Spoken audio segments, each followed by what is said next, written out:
Hello प्यारे बच्चों, मैं आपका दोस्त, आपका भाई और आपके प्यारे शिक्षक ज्ञानेंद्र सर आ चुके हैं आपके लिए एक नया वीडियो लेकर के।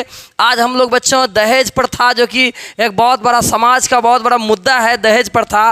तो आज हम लोग एग्ज़ाम में इससे दहेज प्रथा पर निबंध पूछा जाता है आपका, चाहे वो कोई भी एग्ज़ाम हो, 10th का एग्ज़ाम हो, चाहे वो 12th का एग्ज़ाम हो, कोई भी एग्ज़ाम हो, तो दहेज प्रथा पर अक्सर एग्ज़ाम में निबंध पूछा जाता है और यह आपको एग्ज़ाम में 10 नंबर लाने में मदद करेगा। सबसे पहले तो दहेज प्रथा के बारे में आज हम लोग डिस्कस भी करेंगे और जानेंगे कि दहेज प्रथा होता क्या है, कब से इसका प्रचलन था। अक्सर आपने समाज में सुना होगा कि दहेज प्रथा पर लोगों को बातचीत करते हुए, जैसे कि समाज में जब लड़कियों की शादी की बात आती है तो सबसे बड़ा मुद्दा आता है वो है दहेज। और दहेज के विषय में हमारी क्या सोच है और हमारे समाज की क्या सोच है, और इन सब चीज़ों पर आज चलिए हम लोग चर्चा करेंगे। और मैं आपको दहेज प्रथा पर निबंध लिखने के लिए बताऊंगा कि किस प्रकार से दहेज प्रथा पर एक अच्छा निबंध लिखना चाहिए कि जिससे आपको एग्ज़ाम में एक भी नंबर ना कटे। अगर 10 नंबर का निबंध पूछ रहा है तो आपको एग्ज़ाम में 10 में 10 मिल जाए। तो चलिए आज बताते हैं आपको कि दहेज प्रथा पर निबंध किस प्रकार से लिखना चाहिए। देख सकते हैं आप, यहाँ लिखा हुआ है कि दहेज प्रथा पर निबंध सभी परीक्षाओं के लिए महत्वपूर्ण निबंध। तो मैं आपका दोस्त हूँ, आपका भाई भी हूँ और आपके प्यारे शिक्षक भी हूँ, ज्ञानेंद्र सर। तो चलिए बच्चों आज का क्लास स्टार्ट करते हैं। सबसे पहले देख सकते हैं आप यहाँ पर एक बहुत मस्त सा एक इमेज है, जहाँ आप देख सकते हैं कि किस प्रकार से हमारे समाज में जो लड़कियाँ हैं और लड़कियों को किस प्रकार से उनके माता पिता दहेज देते हैं। और इस दहेज पर देखते हैं कितना भर भर करके सामान दिया हुआ है और एक लड़का भी है जो कि दहेज के रूप में उसे खरीदा जा रहा है। अक्सर समाज की यही सच्चाई है कि दहेज के रूप में ससुराल से बहुत सारा चीज़ मिलता है और इस प्रकार से कहा जाता है, एक प्रकार से दहेज जो है वह एक वर्तमान समय में जो है एक खरीद बिक्री का चीज़ हो चुका है। लोग दहेज लेते हैं और दहेज के रूप में किस प्रकार से देख सकते हैं भर भर करके सामान मिलता है। तो चलिए इन सब चीज़ों पर आगे हम लोग चर्चा करेंगे कि कहाँ तक गलत ये प्रथा है या कहाँ तक सही भी है। तो ये इन सब चीज़ों पे आइए चलिए चर्चा करते हैं। देख सकते हैं आप यहाँ कितना भरा हुआ सामान, पीछे पंखा भी रखा हुआ है, तकिया वगैरह सब भी है ना। और देख सकते हैं कि दहेज वगैरह में बहुत सारा चीज़ वगैरह सब दिया जाता है। खैर ये सब चीज़ तो खैर गलत है। और यहाँ भी देख सकते हैं अक्सर लड़कों वालों के तरफ से दहेज के रूप में वर्तमान समय में जिस प्रकार से जिनको अनुसार से क्षमता होता है, कहीं कार का मांग किया जाता है और कहीं पर मोटरसाइकिल कार वगैरह का मांग किया जाता है और विभिन्न प्रकार का सामान वगैरह का डिमांड किया जाता है। तो ये सब सारी चीज़ें किस प्रकार से लड़की वालों पर बोझ बन जाती है और इन सब चीज़ों से उनके घर पर क्या विपत्ति आ जाती है, इन सब चीज़ों पर भी आगे हम लोग देखेंगे। और यहाँ देख सकते हैं आप कि पैसा ही पैसा है ना। अक्सर जब दहेज लेने की बात आती है तो लोगों को दहेज प्रथा जो है ना काफ़ी बुरा लगता है, और जब दहेज देने की बात आती है तब उनको याद आता है कि वाकई दहेज प्रथा कितनी गलत चीज़ है, ठीक है ना। तो जब आप दहेज लीजिएगा, जो लड़के हमारे वीडियो देख रहे हैं बॉयज़ वगैरह, तो उनको जब दहेज लेने की बात आएगी तो उनको लगेगा अरे यार दहेज तो लेना चाहिए, ठीक है ना भाई। जब आपकी खुद की बहन की शादी होगी ना, या खुद की आपकी जब बेटी की शादी होगी, तब आपको पता चलेगा कि दहेज वाकई कितना गलत है और कहाँ आपको दहेज में, तब आपको पता चलेगा कि दहेज देना चाहिए या फिर लेना चाहिए। खैर अभी एक बात है, पैसा गिनने में तो हर किसी को मज़ा आता है ना। तो इन सब चीज़ों पर आगे भी चर्चा रहेगा मेरा, ठीक है। आपकी भी राय वगैरह आप अपने कमेंट बॉक्स में लिखिएगा कि सर हम दहेज लेंगे या ना लेंगे। लेकिन हाँ, इस वीडियो में मैं आपको इतना बताऊँगा, इतना मोटिवेट करूँगा कि हो सकता है कि बहुत सारे ऐसे भी बच्चे होंगे, मेरे बच्चे, जो कि दहेज लेना छोड़ देंगे और बहुत सारे ऐसे बच्चे होंगे जो कि दहेज लेना स्टार्ट भी कर देंगे, ठीक है। तो ये सब सारी चीज़ें पे हम लोग चर्चा करेंगे। देख सकते हैं देश सो दिस, इस प्रकार से दिखाया जाता है हमारे समाज में कि लड़कियां किस प्रकार से दहेज लेकर के आती है और भर भर के सामान लाती है। लेकिन कहीं ना कहीं रूप ये दहेज प्रथा का यह भी रूप कहीं ना कहीं सच्चाई है कि दहेज के रूप में जब परफेक्ट दूल्हा की बात आती है तब लोग वहाँ दहेज की चर्चा करते हैं। जैसे एग्जाम्पल के तौर पर यदि अगर हमारे समाज में जो बेरोजगार युवक सब हैं, जब उन सब का चर्चा आता है, उन सब से वहाँ दहेज की बात आती है, तो लोग बहुत जगह ऐसे होते हैं कि उन सब लोगों से लोग दूरियां बना लेते हैं, वहाँ शादी नहीं करना चाहते हैं। तो हर इन लड़की की हर लड़की वालों की सोच होती है कि मुझे एक परफेक्ट दूल्हा चाहिए, मुझे एक परफेक्ट चाहिए व्यक्ति, तो जब आपको सब आदमी हमेशा परफेक्ट चाहिए तब आपको तो दहेज देना का वाजिब बन जाता है भाई, ठीक है। तो यहाँ पर हो जाता है। तो मैं आपको यहाँ पर बताऊँगा इस वीडियो के माध्यम से कि ऐसी क्या सब चीज़ें हमें करनी चाहिए कि हमको दहेज देने का नौबत ना आए। हमें लड़कियों को किस प्रकार से शिक्षित करना है कि ये सब चीज़ें देखना ना पड़े। अगर देखिए यहाँ पर जिस प्रकार से ये 1.5 लाख लगभग इनकी सैलरी है, अगर यहाँ पर लड़कियों का भी सैलरी अगर 1.5 लाख हो जाए तो ये दहेज वाला मुद्दा ही नहीं उठेगा। तो ये सब सारी चीज़ें हैं जो मैं आपको आगे वीडियो में बताऊंगा, ठीक है। आप निश्चित रूप से इस वीडियो को अंत तक देखिए, आपको निश्चित रूप से बहुत मज़ा आएगा। ये हमारे समाज का बहुत बड़ा मुद्दा है भाई कि दहेज लेना चाहिए नहीं लेना चाहिए। अक्सर मैंने हमारे समाज में देखा है इन सब मुद्दों पर लोग खुलकर चर्चा नहीं कर पाते हैं, क्योंकि हर घर में कहीं ना कहीं बेटी है तो कहीं ना कहीं बेटा भी है। तो लोग दहेज प्रथा पर चर्चा नहीं करना चाहते हैं। एक अब क्या बोलेंगे, दहेज लेना चाहिए, अब दहेज लेना चाहिए तो घर में उसका दहेज देना भी चाहिए। तो इस प्रकार से होता है जो कि हमारा समाज इस पर चर्चा नहीं कर पाता है। लेकिन हमें इन सब चीज़ों से कोई लेना देना नहीं है। फिलहाल हमारा जो टॉपिक है वो दहेज प्रथा है। और चलिए इस प्रकार से लिखेंगे हम लोग। देखिए सबसे पहले आप लोग हो सके तो स्क्रीनशॉट, यदि अगर आप लोग लेना चाहें तो स्क्रीनशॉट ले सकते हैं, ठीक है। चलिए तो चलिए बच्चों, अब हम लोग क्लास स्टार्ट करते हैं कि कैसे एग्ज़ाम में हम लोगों को फुल नंबर लाना है दहेज प्रथा पर। देखिए सबसे पहले यदि अगर आप एग्ज़ाम हॉल में जाइएगा तो आपको क्या करना पड़ेगा, ऊपर में लिख देना आपको दहेज प्रथा इस प्रकार से। चलिए तो मेरा इस पर टच कर गया। तो आपको क्या करना है, वहाँ दहेज प्रथा लिख लेना है और इस प्रकार से अंडरलाइन एग्ज़ाम में कर देना है, ठीक है। और उसके बाद आपको करना क्या है कि अंडरलाइन करने के बाद क्या करना है, ठीक है ना जी।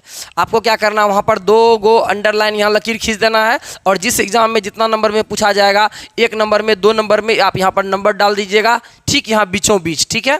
अब आगे आप क्या कीजिएगा, आप टॉपिक दे करके लिखिएगा। देखिए बहुत सारे बच्चे एग्ज़ाम में क्या करते हैं, वो एक कहानी की तरह लिख देते हैं। तो आपको कहानी की तरह नहीं लिखना है। यदि अगर आप कहानी की तरह लिखिएगा तो एग्जामिनर को उतना टाइम नहीं है, उसको उतना फुर्सत नहीं है कि आपका लाइन बाय लाइन वो पढ़ेगा। तो आपको करना क्या है कि यहाँ पर टॉपिक दे के लिखना। जैसे हमने यहाँ पर टॉपिक लिखा है तो इस प्रकार से आपको एग्जाम हॉल में टॉपिक देना है। देखिए टॉपिक क्या होता है, सबसे पहले आप क्या कीजिएगा, क नंबर डाल दीजिएगा, ठीक है। क्या डाल दीजिएगा, क, ऐसे तरीका से एकदम खींच दीजिएगा। उसके बाद आप लिख दीजिएगा प्रस्तावना। क्या लिख दीजिएगा बच्चों, प्रस्तावना। फिर यहाँ पर अंडरलाइन कर दीजिएगा। अब आप लिखना चालू कीजिए, एकदम 2 गो नथिया इस टाइप से बना देना है, ठीक है।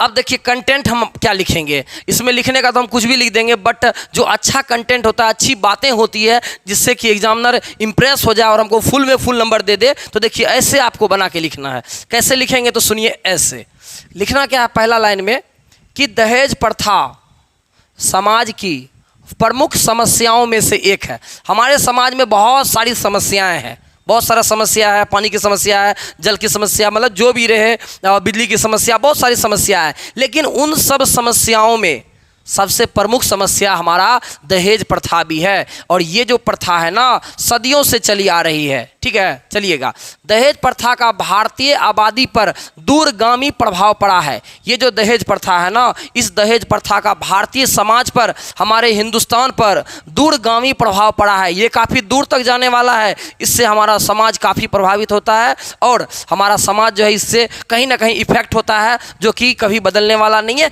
और आगे चल करके इसका असर बहुत दिनों तक रहेगा और रहता ही रहेगा, ठीक है। तो कहता है आगे लिखना हम लोगों को, दहेज प्रथा का भारतीय आबादी पर यानी यहाँ की जनसंख्या पर दूरगामी प्रभाव पड़ा है। इसने समाज को बहुत नुकसान पहुँचाया है। दहेज प्रथा ने क्या किया है, हमारे इस समाज को बहुत बच्चों नुकसान पहुँचाया है। दहेज प्रथा ने समाज को गंदा कर दिया है। दहेज प्रथा ने क्या किया, समाज को गंदा कर दिया है तथा समाज में दहेज की समस्या एक बड़ी समस्या बन करके रह गई है। समाज में जो दहेज की समस्या है, ये हमारे समाज की सबसे बड़ी समस्या है। हमारे समाज की वह है दहेज प्रथा, यानी दहेज देना, है ना। कहता है और यह समस्या दिनों दिन बढ़ती जा रही है। जिस अनुसार से हमारा ज़माना मॉडर्न सोसाइटी होते जा रहा है, ठीक उसी प्रकार से दहेज लेना एक ट्रेंडिंग का विषय बन गया है, एक शौक बन गया है। आप तो घर, हम लोग जैसे जिस मिडिल क्लास में रहते हैं या बहुत बड़े बड़े आप घर जाइएगा तो वहाँ और दहेज की मांग की जाती है। फॉर्च्यूनर लिया जाता है, बड़ा बड़ा गिफ्ट के रूप में बड़ा बड़ा बंगला दिया जाता है ना। तो दहेज की समस्या क्या हो रही है बच्चों, ये दिनों दिन बढ़ती जा रही है। कैसे समाज में रह रहे हैं हम लोग, जहाँ वहाँ हम लोग लड़की को नहीं देख रहे हैं, लड़की की क्वालिटी नहीं देख रहे हैं, उनका शिक्षा नहीं देखते हैं, बल्कि उनका दहेज देखते हैं। तो ये समाज में, ये हमारा समाज है जिस पर समाज में हमको बदलने की ज़रूरत है। ठीक है, चलिएगा। दहेज की वजह से, ठीक है, जिससे कई घर बर्बाद हो गए हैं या बर्बादी की कगार पर बर्बादी की कगार पर खड़े हैं। हमारा ये जो समाज है, और इस समाज में दहेज की वजह से बहुत सारा घर बर्बाद हो गया है या बर्बादी की कगार पर पहुंच चुका है, यानी अब बर्बाद होने वाला है ये हमारा समाज। तो बच्चों, प्यारे साथियों, हम लोगों को करना क्या है? इस समाज को इस दहेज जैसी कुप्रथा से हम लोगों को बचाना है और हमारे समाज में एक नई जागरूकता फैलानी है। और ये ज्ञानेंद्र सर का जो वीडियो है हर घर घर में पहुंचाना है, आपको बताना है कि दहेज वाकई क्या चीज़ है और क्या हमें इसको नहीं लेना चाहिए या फिर लेना चाहिए। तो वो सारा चीज़ आपको इस वीडियो के माध्यम से मैं बताऊंगा कि मेरा अपना क्या सोच है और आपकी क्या सोच है। आप आपस से कमेंट बॉक्स में लिखिएगा, ठीक है। अब देखिए, आप यहाँ पर क्या कीजिएगा, अगला पॉइंट लिख दीजिएगा ख नंबर में, ठीक है। ख नंबर डाल दीजिएगा और आप लिख दीजिएगा दहेज का आशय। आशय का मतलब होता है बच्चों, दहेज का मतलब क्या होता है, आखिर दहेज कहते किसको हैं, ठीक है। तो सुनिए, दहेज वह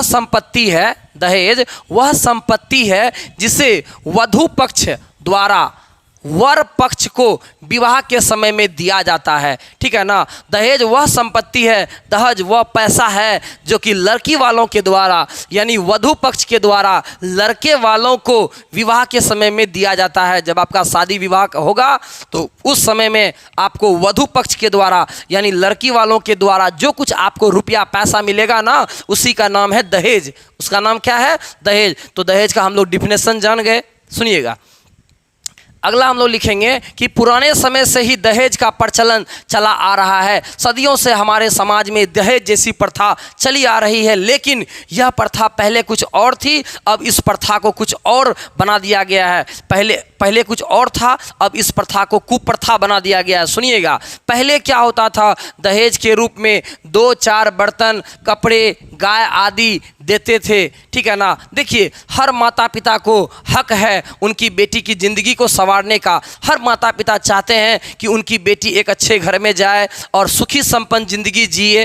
जैसे मान के चलिए उसके घर में एक बेटा और एक बेटी है, आखिर उन्हीं माता पिता के गर्भ के द्वारा ही ना उस बेटी का जन्म हुआ है। तो हर माता पिता को लगता है कि नहीं, इस बिटिया को मैंने बचपन से पाल पोस के बड़ा किया है, तो क्यों ना हमें इसे गिफ्ट के तौर पर, क्यों ना हम इसे पैसे के तौर पर या कुछ उसकी ज़िंदगी को संवारने के लिए हम कुछ गिफ्ट दे दें। तो ये चीज़ें पहले हुआ करती थी, लेकिन अब इस दहेज को क्या किया गया है, मनमाना बना दिया गया है। ये हमारा समाज के सबसे घटिया सोच है। तो सुनिएगा, लेकिन आज के समाज में क्या हो रहा है, ये सब सारी चीज़ें बदल चुकी है। पहले क्या होता था कि लोग जब बिटिया का शादी करते थे, विदा करते थे, तो हर माता पिता को सपना होता था कि मैं अपनी बच्ची को कुछ दूं, क्योंकि मैंने बचपन से उसको पाल पोस के बड़ा किया है। अब वो मेरी नज़रों से दूर जा रही है, तो मुझे कुछ ना कुछ उसे देना चाहिए ताकि उसकी ज़िंदगी अच्छे से कटे, ठीक है ना। तो सुनिएगा, लेकिन वर्तमान समय में क्या हो गया, लेकिन आज के समय में वर पक्ष के द्वारा, यानी लड़के वालों के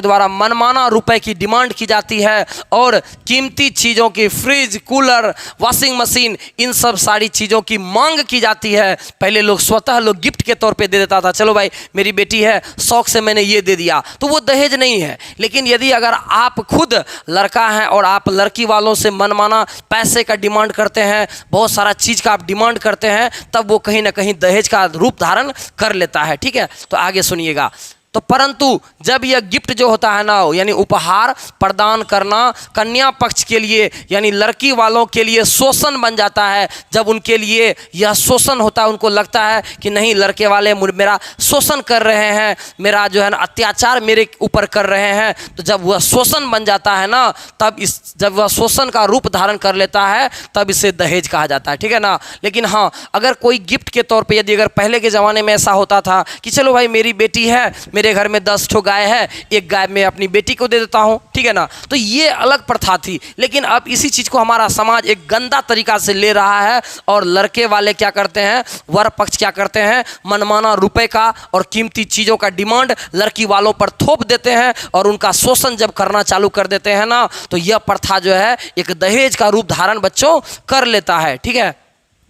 और हाँ बच्चों, विवाह जैसी इस पवित्र रिश्ते में जब पैसे की मांग होती है ना, सुनिएगा अगला लाइन, कितना मस्त लाइन है। विवाह जैसी पवित्र रिश्ते में दहेज का लालच आना यह हमारे समाज के लिए अभिशाप है। विवाह कितना पवित्र रिश्ता है, इसमें दो जोड़ों का मिलन होता है ना। तो ये विवाह वाकई एक पवित्र बंधन है ना, 7 जन्मों का बंधन है। और इस विवाह जैसा पवित्र बंधन में जब पैसे की मांग हो जाती है, जब लोगों का लड़के वालों का लालच बढ़ जाता है ना, तो वहाँ पर यह एक वाकई लगता है हमारे समाज के लिए वाकई ये घटिया विषय है। क्योंकि यहाँ पर क्या कहता है, विवाह का मौका है तो यहाँ पर सबसे पहले हमें लड़के का हमें गुण देखना चाहिए और हमें लड़कों का गुण देख करके शादी करना चाहिए कि उनमें क्या गुण है, क्या क्वालिटी है। लेकिन इन सब चीज़ों पर नहीं देखा जाता है। अक्सर मैंने देखा है हमारे समाज में बहुत सारे ऐसे लड़के वाले होते हैं जो कि लड़की को देखते तक नहीं है और डायरेक्ट फ़ोन से ही बात कर देते हैं, फलना बाबू 15 लाख टका दीजिएगा तब आप मेरे द्वार पे आइएगा वरना नहीं आइएगा। तो आप सोचिए, वो लड़की को देखना तक नहीं चाहते हैं और सबसे पहले वो डिमांड कर देते हैं कि फलना बाबू अगर 15 लाख टका होगा या 20 लाख रुपया होगा, जितना पैसा होगा उसका डिमांड रहता है। तो यदि अगर आपके पास में है तब आप मेरे घर आइएगा रिश्ता लेकर के, वरना आप अपनी बेटी को अपने घर में रखिए। तो ये हमारा समाज इतना गंदा समाज है। विवाह जैसे पवित्र रिश्ते में लालच की कोई बात नहीं होनी चाहिए। ये हमारा दो परिवार का मिलन है। विवाह क्या है बच्चों, तो दो परिवार का मिलन है। इसमें दो परिवार आपस में मिल रहे हैं तो हंसी खुशी राजी खुशी आपस में मिलन होना चाहिए। और यदि अगर आपको गिफ्ट के तौर पर वो अगर कुछ देना चाहे, तब यदि अगर गिफ्ट के तौर पर वो आपको कुछ देना चाहे तो आप ले सकते हैं, वरना आपको एक पिता बचपन की जो वो बचपन से एक बिटिया को पाल पोस के बड़े किए हैं, अपने घर की आपको सबसे कीमती सामान अपनी बिटिया दे रहे हैं, तो आपको इससे बड़ा क्या चाहिए। ठीक है ना। देख सकते हैं, आपको लग गया होगा कि सर का क्या ओपिनियन है, सर का क्या इस पर सोच है। ठीक है, अब आगे चलिए। अब अगला लाइन हम लोग लिखेंगे पॉइंट बना करके कि गो नंबर में लिखेंगे इस प्रकार से। ठीक है, देखिए अब दहेज का दुष्परिणाम देखिए। दहेज लेना तो खैर आसान वाली बात है, लेकिन इस दहेज ने हमारे समाज को गंदा कर दिया है। तो इसका दुष्परिणाम यानी इसका क्या हमारा समाज पे नेगेटिव असर कर रहा है बच्चों, तो इन सब चीज़ों को देखिए। दहेज की वजह से साधारण परिवार की लड़की और उसके पिता का सामान्य तरीके से जीना मुश्किल हो जाता है। दहेज का सबसे बड़ा असर करता है मिडिल क्लास के फैमिली वालों पर, सामान्य यानी गरीब तबके के लोगों पर दहेज का सबसे बड़ा असर करता है। क्योंकि आज दहेज की वजह से बहुत सारा ऐसा परिवार है कि उनके परिवार के उनके पिता का सामान्य तरीके से जनरल लाइफ जीना मुश्किल हो जाता है। उनको बार बार यही चिंता सताती है कि मुझे अपनी बेटी की शादी करनी है, और लड़के वाले पता नहीं कितना दहेज की डिमांड कर दें तो उनके पिता का जीना मुश्किल हो जाता है इस दहेज की वजह से। और आगे सुनिएगा, आज हमारे देश में इस प्रथा के कारण ना जाने कितने औरतों को बलि चढ़ चुकी है। आज हमारे देश में दहेज प्रथा ने हजारों लाखों महिलाओं को उनका जान से हाथ उनको धोना पड़ा है। क्यों? क्योंकि क्या होता है, कई बार क्या होता है, हमारा जो ये जो समाज है दहेज के कारण आज हमारा सामाजिक वातावरण विषैला हो चुका है और दूषित हो चुका है। ये हमारा समाज गंदा हो चुका है, विषैला हो चुका है। क्योंकि हमारा समाज में क्या होता है, आज दहेज की वजह से, ठीक है ना, क्या होता है कि लड़के वालों के द्वारा क्या होता है, दहेज की मांग की जाती है। यदि अगर उनके पिताजी दहेज नहीं दे पाते हैं तो ससुराल वालों के द्वारा लड़की पर एक मेंटली टॉर्चर किया जाता है कि तुम्हारे पिता ने दहेज नहीं दिया और तुम्हारा घर ऐसा है वैसा है, मुझे तुम्हारे पिताजी ने फ्रिज नहीं दिया, कूलर नहीं दिया, ये नहीं दिया, वो नहीं दिया। तो उस पर अत्याचार होता है। और हमारे समाज में आपको शायद डेटा नहीं मालूम होगा, आज हमारे देश में हजारों ऐसी महिलाएं हैं जो कि हर साल मर रही है इस दहेज की वजह से, दहेज जैसा एक विषैला चीज़ों की वजह से, जिससे हमारा समाज गंदा हो चुका है। और आज दहेज की वजह से हमारे समाज में बेमेल विवाह की भरमार है। लड़का कैसा है और लड़की कैसा है, लेकिन दहेज की वजह से शादी पक्की हो गया है। और बाद में यही दहेज की वजह से क्या होता है, अक्सर घर में कलह होता है, लड़ाई होता है और झगड़ा होता है। क्योंकि शादी विवाह जो हुआ है उसके गुणों को देखकर नहीं हुआ है, बल्कि उनका पैसा की देख करके हुआ है। पैसे देख करके शादी कीजिएगा तो इस प्रकार से लड़ाई झगड़ा होता है। आज हमारा समाज में बेमेल विवाह, बेमेल का मतलब होता है बिना जोड़ा का विवाह, ये कैसा है वो कैसा है, लेकिन दोनों का शादी ओके हो गया। किस वजह से? तो केवल दहेज की वजह से। तो ये हमारा समाज का सबसे घटिया चीज़ है। चलिए अब आगे देखिए क्या लिखेंगे। अब आगे लिखेंगे, आज दहेज के कारण परिवार एवं घर में हमेशा संघर्ष एवं कोहराम मचा रहता है। आज दहेज की वजह से जो बहुत सारा ऐसा फैमिली है, उस घर में क्या होता है, हमेशा दहेज की वजह से उस घर में क्या होता है, हमेशा संघर्ष बना रहता है और कोहराम मचा रहता है। संघर्ष रहता है और कोहराम रहता है, लड़ाई झगड़ा होते रहता है दहेज की वजह से, ठीक है ना। और चलिएगा आगे सुनिएगा, आगे लाइन क्या है, तथा जिस बेटी के घर से दहेज और जिस बेटी के घर से, जिस घर से दहेज संतुष्टि के आधार पर नहीं मिलता है, ठीक है ना, जहां लोगों को दहेज ससुराल वाले की तरफ से अच्छा दहेज नहीं मिल पाता है ना, वहाँ क्या किया जाता है, लड़कियों को ससुराल में ताने दिए जाते हैं कि तुम्हारा पिताजी ने मुझे ये नहीं दिया, तुम्हारे पिताजी ने मुझे वो नहीं दिया। तो आज हमारा समाज इस दहेज की वजह से बच्चों गंदा हो चुका है। ससुराल में अक्सर लड़कियों को ताना दिया जाता है, उससे कोसा जाता है कि मुझे तुम्हारे द्वारा ये नहीं मिला, वो नहीं मिला। और हाँ, कभी कभी बेटियों को ससुराल वाले जहर खिला करके या फिर जला कर मार देते हैं इस दहेज की वजह से। दहेज की वजह से आज हमारे समाज में, हमारे देश में लाखों महिलाएं जलकर मर जाती है। उन्हें ससुराल वाले, उनकी सास और उनका घर में जो भी हैं लोग क्या करते हैं, उसको मेंटली टॉर्चर करते हैं, या तो उनको जहर खिलाकर मार देते हैं या तो उनको जिंदा जलाकर मार देते हैं। तो समझिए बच्चों, ये दहेज प्रथा वाकई कितनी घटिया है, जो हमारे समाज को खोखला कर रही है, गंदा कर रही है, ठीक है। चलिएगा आगे कहता है, कई बार दहेज के कारण कई लड़कियां अविवाहित रह जाती है, ठीक है ना, शादी उनका नहीं हो पाता इस दहेज की वजह से, ठीक है ना। दहेज की वजह से उनका शादी होना बहुत मुश्किल हो जाता है और काफ़ी उनका एज ओवर एज हो जाता है, शादी नहीं हो पाता है इस दहेज जैसी कुप्रथा की वजह से। या फिर किसी अच्छे घर में उनकी शादी नहीं हो पाती है, ठीक है ना। लड़की अच्छी है पर उनके पिताजी के पास उतना पैसा नहीं है कि हम अच्छे घर में शादी कर पाएँ। इस दहेज जैसी कुप्रथा की वजह से आज बहुत सारे घर में लड़कियों की शादी नहीं हो पा रही है। तो बताइए, इस दहेज जैसी प्रथा को हम लोगों को हटाना चाहिए या फिर नहीं हटाना चाहिए, ठीक है। ये मैं आप पे छोड़ता हूँ। आइए हम सभी समाज में मिल करके दहेज जैसी कुप्रथा को हटाने का काम करेंगे, ठीक है। अब आगे चलिएगा। अब हम लोग घ बना करके यहाँ टॉपिक बना के फिर उस प्रकार से लाइन बना के लिखेंगे कि ये टॉपिक देना है आपको बच्चों। ये अगर आप टॉपिक नहीं देते हैं ना, यदि अगर आप टॉपिक नहीं देते हैं एग्जाम में, आपको फुल नंबर नहीं मिलेगा। आपको टॉपिक देने के लिए सीखना पड़ेगा और आपको ज्ञानेंद्र सर का वीडियो बार बार देखना पड़ेगा, ठीक है ना। आप देखिए और इसको लिख लीजिए अच्छे से, ठीक है। अब आगे चलिएगा।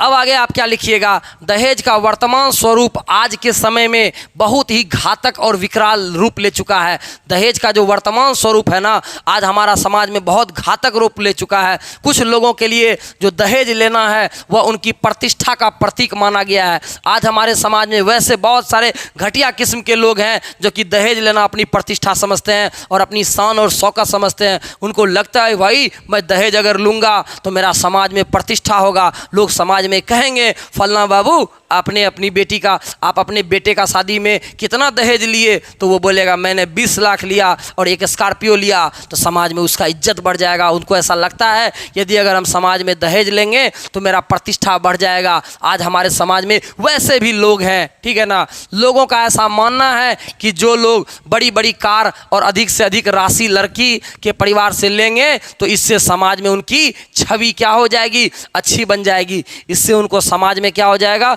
अच्छा छवि बन जाएगा, हर जगह उसको अच्छा प्रतिष्ठा मिलने लगेगा। क्यों? क्योंकि उसने क्या किया है, लड़की वालों से क्या किया है, बहुत ज़्यादा पैसा लिया है, तो समाज में उसको इज्जत मिलेगा। वाह फलना बाबू आपने तो अपना बेटा का शादी किया, इतना टका दहेज लिया, तो इससे उसका इज्जत बढ़ जाएगा, ठीक है। तो ऐसे भी हमारे समाज में लोग हैं और हमारा समाज इस चीज़ को एक्सेप्ट भी कर रहा है, जिस वजह से दहेज प्रथा समाज में काफ़ी फल फूल रहा है। और आज यही वजह है कि हमारे समाज में दहेज प्रथा बहुत ज़्यादा बढ़ गया है। क्यों? क्योंकि लोग दहेज को प्रतिष्ठा समझने लगे हैं। उनको लगता है यदि अगर अपना बेटा का शादी में 2 लाख टका दहेज लेंगे तो लोग मेरे पे थू करेगा कि कैसा आदमी है, अपने बेटा का शादी में 2 लाख टका दहेज किया। अरे फलना बाबू को देख लो, अरे चिलना बाबू को देख लो, उसने तो क्या किया, 20 20-20 लाख रुपया दहेज में लिया, तो आज हमारा समाज क्या होता है, प्रतिष्ठा के लिए जी रहा है, तो वो प्रतिष्ठा के चक्कर में बेचारा 20 लाख टका से कम में अपना बेटा का शादी करता ही नहीं है। ठीक है, तो ये प्रतिष्ठा भी सबसे बड़ा विषय बन गया है, तो समझिएगा आगे। कहता है इस वजह से कई लड़के वाले जबरन दहेज की मांग करते हैं, उसको दहेज नहीं भी लेना है तो फिर भी हमारा पड़ोसी समाज को देख लिया है, फलना बाबू का बेटा बैंक मैनेजर है, उसने 25 लाख लिया है, तो मेरा बेटा यदि इंजीनियर है तो हम 40 लाख क्यों नहीं लेंगे। तो आज हमारे समाज में प्रतिष्ठा भी, एक प्रतिष्ठा की वजह से भी लोग दहेज की मांग अक्सर हमारे समाज में लोग करते हैं। ठीक है, और हमें ऐसा लगता है कि दहेज नहीं रहा है, वर्तमान समय में ये कंपटीशन हो गया है, लगता है कि लोगों को एक दूसरे को हराना है, दहेज ज़्यादा लेंगे तो हमारे समाज में लोग मेरा इज्जत करेगा, प्रतिष्ठा बढ़ जाएगा। तो आज हमारे समाज में यह प्रतियोगिता हो गया है, एक दूसरे को हराने की बात हो गई है, कंपटीशन की बात हो गई है। ठीक है ना, जहाँ हर कोई एक दूसरे को हराना चाहता है, उसको लगता है यदि अगर हम दहेज लेंगे तो समाज में उसको हरा देंगे, क्योंकि फलना बाबू का बेटा बैंक मैनेजर था, तो यदि उसने 25 लाख लिया, यदि अगर हमारा बेटा इंजीनियर है, यदि अगर हम 40 लाख ले लेंगे तो समाज में मेरा इज्जत बढ़ जाएगा। तो फलना बाबू को हराने के चक्कर में बेचारा 40 लाख का डिमांड किए जा रहा है। ठीक है, तो वर्तमान समय में ये हमारा दहेज का लोगों का सोच है। तो बताइए आपको कैसा लग रहा है, एकदम मस्त मस्त लाइन लिखे हुए हैं। ठीक है, अब आगे चलिएगा, अब आगे हम लोग लिखेंगे, अगला टॉपिक देके लिखेंगे, यहाँ पर सुनिएगा, अगला पॉइंट दे करके लिखेंगे, अंगों नंबर दे के लिखेंगे, दहेज प्रथा का निवारण। आखिर दहेज प्रथा का निवारण हम लोग कैसे करेंगे, आखिर दहेज जैसी जो कुप्रथा है, हम लोग इस कुप्रथा को कैसे हमारे समाज से हटाया जाए, कैसे इस समाज को दहेज जैसी कुप्रथा से बचाया जाए। तो चलिए आगे इन सब चीज़ों पर बात करते हैं कि दहेज प्रथा को कैसे हटाया जाए। तो सुनिए, इस समस्या से मुक्ति पाने के लिए जनता और कानून दोनों को सख्त होना पड़ेगा। सबसे पहले तो हमारा जो हम लोग जो जनता हैं और हमारा जो कानून है, दोनों को एक होना पड़ेगा और दोनों को सख्त होना पड़ेगा, कि जनता को भी टाइट होना पड़ेगा और कानून भी ऐसा आना चाहिए जिससे कि दहेज प्रथा रुक सके। तो जनता को भी सबसे पहले जागरूक होना पड़ेगा और कानून को भी जागरूक होना पड़ेगा, और सरकार कानून बना करके इस दहेज प्रथा को खत्म कर सकती है। लेकिन यदि अगर जनता इसमें साथ ना देना तो दहेज प्रथा कभी खत्म नहीं होगा। तो सरकार के केवल टाइट होने से नहीं होगा, हम लोगों को भी खुद जागरूक होना पड़ेगा। तो सरकार और जनता यदि अगर दोनों एक साथ सहभागिता निभाएंगी, दोनों एक साथ कदम से कदम मिलाएंगी, तो जनता और सरकार तब दहेज जैसी प्रथा पर असर हो सकता है और यह खत्म हो सकता है। परंतु बिना जनता का सहयोग, यदि अगर जनता उसमें सहयोग नहीं करेगा तो यह काम पूरा नहीं होगा। लेकिन हमारा जो सरकार है, आज सरकार दहेज प्रथा को मिटाने के लिए एवं दहेज की वजह से बालिकाओं को शोषण से बचाने के लिए आज जो हमारा सरकार है, ये सरकार दहेज प्रथा को हटाने के लिए और लड़कियों पर जो अत्याचार होता है, उन पर जो शोषण होता है, इन सब चीज़ों को, लड़कियों को बचाने के लिए सरकार ने बहुत सारे कदम उठाए हैं। जैसे एग्जाम्पल के तौर पे सुनिएगा, सरकार ने क्या किया है, दहेज, सुनिएगा आगे बच्चों, दहेज निषेध अधिनियम 1961 लाया है, दहेज निषेध अधिनियम 1961 लाया है। इसके तहत दहेज लेना और दहेज देना पाप है। यदि कोई ऐसा कर रहा है तो आप सरकार के लिए आप वहाँ पर जा सकते हैं। ठीक है ना, तो सरकार इस प्रकार का कानून लाई है, उस कानून का नाम है दहेज निषेध अधिनियम 1961। और सरकार बहुत सारा कानून लाई है। एग्जाम्पल के तौर पे दूसरा है कि घरेलू हिंसा अधिनियम 2005। तो सरकार बहुत सारा कानून ला रही है ताकि दहेज जैसी प्रथा को रोका जा सके। लेकिन यदि जनता उसमें सहयोग नहीं करेगी तो दहेज जैसी प्रथा कभी समाप्त होने वाली नहीं है। तो जनता और सरकार दोनों को एक होना पड़ेगा। ठीक है, आदि और भी योजनाएं चला करके सरकार चला रही है। ऐसी बहुत सारी योजनाएं हैं जो कि सरकार दहेज प्रथा को ख़त्म करने के लिए चला रही है। सुनिएगा, अगला लाइन सुनिएगा, कहता है इसके अतिरिक्त दहेज प्रथा को समाप्त करने के लिए बालिकाओं को, अब ये सबसे मस्त लाइन है बच्चों, सबसे खास करके ये लाइन मेरा लड़कियों से है। यदि अगर आप लोग चाहते हैं कि दहेज प्रथा ख़त्म हो जाए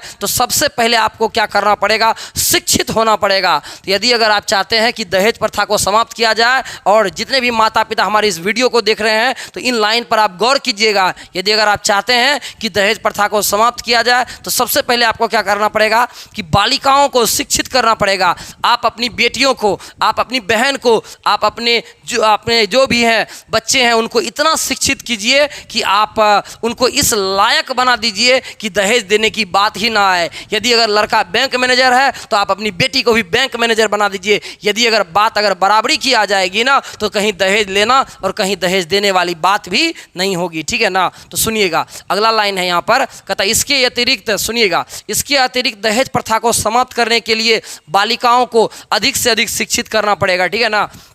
सुनिएगा, हमें क्या करना है कि दहेज जैसी कुप्रथा को समाप्त करने के लिए लड़कियों को इस स्तर पर शिक्षित करना है कि दहेज देने की बात ही ना आए। यदि अगर हम लड़का डॉक्टर कर रहे हैं तो हमें भी सबसे पहले अपनी बेटी को डॉक्टर की तैयारी करवानी होगी और उससे भी डॉक्टर बनाना पड़ेगा। यदि अगर लड़का पढ़ लिख करके डॉक्टर बन सकता है तो हमारी बेटी भी पढ़ लिख करके डॉक्टर बन सकती है। यदि अगर लड़का डॉक्टर है तो लड़की भी डॉक्टर नहीं है तो बताइए दहेज वाली कोई बात ही नहीं रहेगी, है ना। तो यदि अगर बराबरी पे शादी कीजिएगा तो दहेज किस बात का, वो भी डॉक्टर हम भी डॉक्टर तो दहेज किस बात का। तो इस प्रकार से यदि अगर हम अपने समाज में लड़कियों को इस हद तक शिक्षित करें कि समाज में बराबरी का दर्जा मिल जाए उनको, और वो अपना, यदि अगर हमारे समाज की लड़कियां पढ़ी लिखी होंगी तो वह खुद का भविष्य का निर्माण कर सकेगी। यदि अगर समाज में हमारे समाज की लड़कियां पढ़ी लिखी हो जाए तो अपना भविष्य खुद तय कर सकती है और इनसे उनका कोई शोषण भी नहीं कर पाएगा। ससुराल वाले उनका शोषण नहीं कर पाएंगे क्योंकि वो पढ़ी लिखी है और समझदार है, वो अपने पैरों पर खुद खड़ा है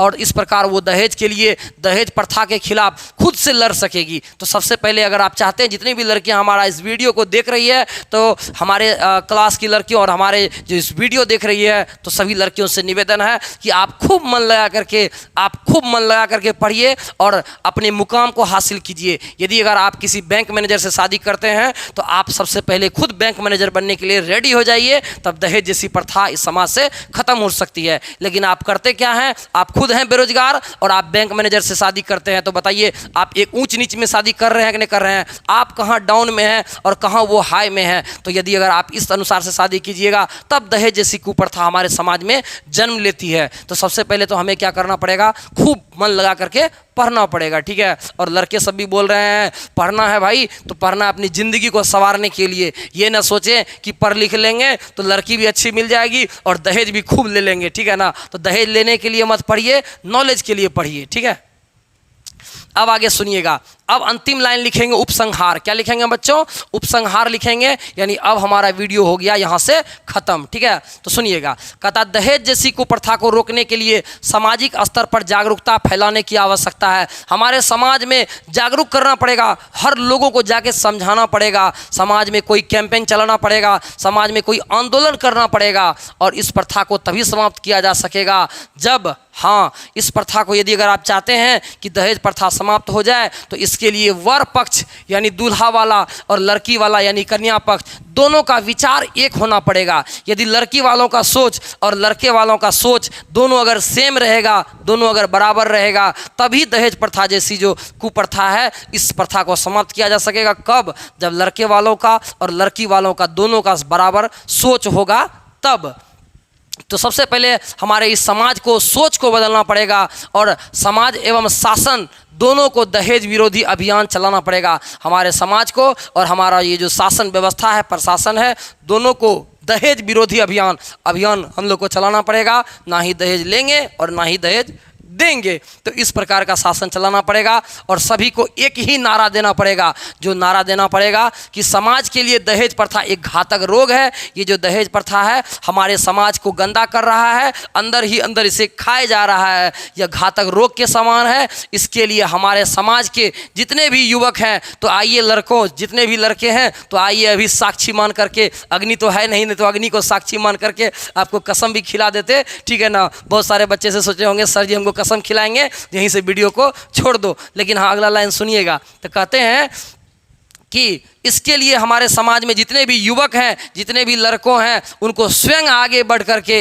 दहेज ना लेने की दृढ़ प्रतिज्ञा करनी होगी। उनको दृढ़ प्रतिज्ञा लेना है कि दहेज हम नहीं लेंगे। तो आइए समाज के जितने भी युवक हैं वो सभी इस समाज को एक नवीन समाज का निर्माण करें, एक नया समाज का निर्माण करें और इस समाज में दहेज ना लेने की और ना दहेज देने की दृढ़ प्रतिज्ञा करनी पड़ेगी। कठोर प्रतिज्ञा, प्रॉमिस करना पड़ेगा, कठोर प्रतिज्ञा करना पड़ेगा, तभी हमारा समाज एक नया समाज बनेगा और इस समाज में दहेज जैसी प्रथा खत्म होगी और समान रूप से हर लोग सुखी संपन्न अपने कहीं भी अपने लड़कियों का शादी कर पाएंगे। और हाँ, लड़की वालों से भी मेरा एक उम्मीद यही है, मैं अंतिम लाइन यही कहना चाहूँगा, आप भी जब अपनी बेटियों को खूब पढ़ाइए, खूब पढ़ा लिखा करके डॉक्टर इंजीनियर बनाइए ताकि आपको दहेज ना देना पड़े। ठीक है, तो आप अपने बेटियों को इस प्रकार से मोटिवेट कीजिए। ठीक है, अब आगे सुनिए, इतना लाइन लिख देंगे और इतना लाइन लिखने के बाद अंत में ये लाइन लिखेंगे कि अंतिम में आप चाहें तो एक डायलॉग लिख सकते हैं, छोटा सा डायलॉग लिख दीजिएगा,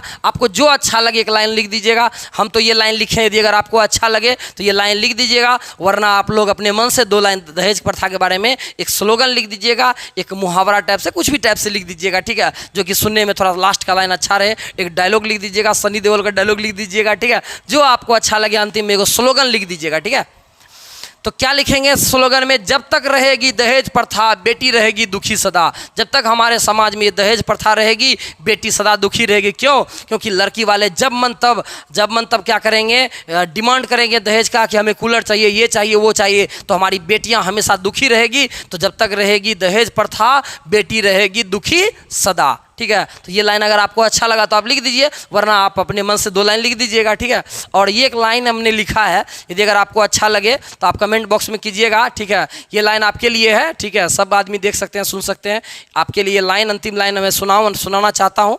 ठीक है, आप लोग एकदम आराम से सुनिए, क्या कहता लाइन सुनिएगा। हालांकि आपको निबंध में वहीं तक लिखना है, ये सब बात को आपको निबंध में नहीं लिखना है। ठीक है, ये सब मैंने आपको ऐसे ही बताया है, तो सुनिएगा। यदि अगर आपको अच्छा लगे तो आप कमेंट बॉक्स में अवश्य लिखिएगा, सर ये लाइन हमको अच्छा लगा। ठीक है, कहता जब से जन्म लेती है बेटी, जब से जन्म लेती है बेटी, बस एक ही बात सताती है, बस एक ही बात सताती है, कहाँ से लाऊंगा दहेज के पैसे, कहाँ से लाऊंगा दहेज के पैसे, ये सोचकर माँ बाप को चैन ना आती है। ठीक है ना, जिस घर में बेटियां हैं ना, उनके माता पिता से जाके पूछिए कि दहेज क्या चीज़ होती है, उनको रात में नींद तक नहीं आती है। जिसके घर में 3 बेटी है या 4 बेटी है, उसको रात में हर दिन यही चिंता सताते रहती है कि मैं दहेज के पैसे कहाँ लाऊंगा, कहाँ मैं किस घर में अपनी बिटिया की शादी करूंगा। ठीक है ना, तो ये लाइन है। अगला लाइन सुनिएगा, पूर्वजों की छोड़ी संपत्ति एक एक बिक जाती है। पूर्वजों ने जो संपत्ति घर में छोड़ा है, सारी संपत्ति दहेज के लिए बिक जाती है, एक एक करके सारा जमीन बिक जाता है इस दहेज की वजह से। और सुनिएगा, कहाँ से लाऊं अब कार के पैसे। लड़के वाले तो और अब नया नया डिमांड करते हैं, हमें कार चाहिए, हमें फॉर्च्यूनर चाहिए। कहते हैं कि कहाँ से लाऊं अब कार के पैसे, ये नई बात सताती है, ये नई बात सताती है। लाखों रुपए खर्च किए बाप ने, लाखों रुपए खर्च किए बेटी की शादी में बाप ने, फिर भी सुकून ना आती है, फिर भी सुकून ना आती है। एक टीवी और गाड़ी के लिए, एक टीवी के लिए और एक गाड़ी के लिए बिटिया जला दी जाती है।